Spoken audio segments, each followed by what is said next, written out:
Karɓar kankare a site, ma'ana yadda da aiki da karɓarsa a site.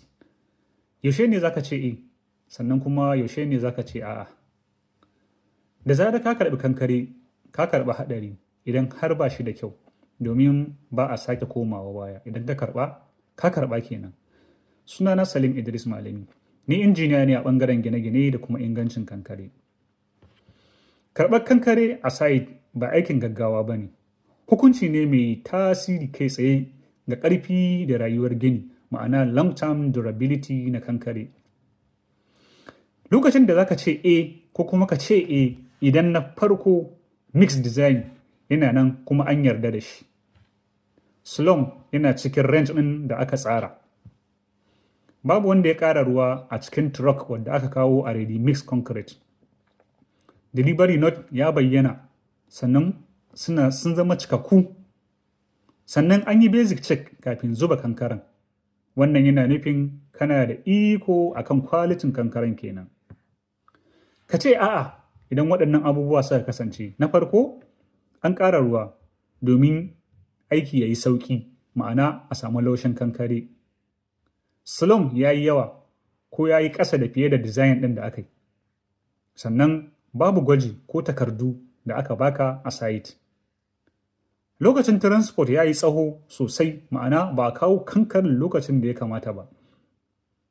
Ko kuma idan kana da shakku, amma ana matsa maka ka karɓa, ka kenan akwai lauje cikin naɗi.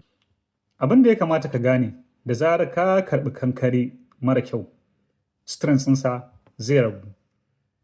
Durability ɗinsa zai lalace.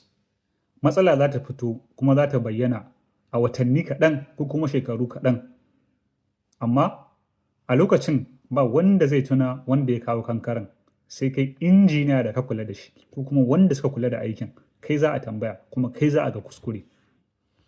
Babban kuskure a site, ƙara ruwa a cikin truck ko kuma in ce cikin kankare da take ko kuma truck ko motar da take ɗauke da kankare.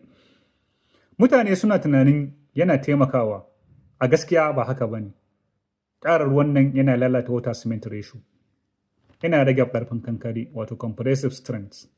Sannan yana ƙara permeability, abin da muke cewa ko kuma damar da take ba ruwa ratsa cikin kankare shine muke cewa permeability. Yana buɗe hanya ga tsatsa, abin da muke cewa corrosion. Sannan ba gyara ba ne, saboda me yana samar da matsala ko kuma tarin matsala. Kariya ga hakan shine, na farko a yi slum test a site idan an kawo maka kankare. Na biyu, duba delivery notes kafin unloading, ma'ana kafin ka sauke kankarenka ka duba delivery note ga komai a cike yake, sannan komai ya cika, strength ya cika da tsarin da komai da aka zo da shi. Ka ƙi karɓa ko kuma ƙin karɓar kankare idan bai cika sharuɗan nan da na zayyana maka ba.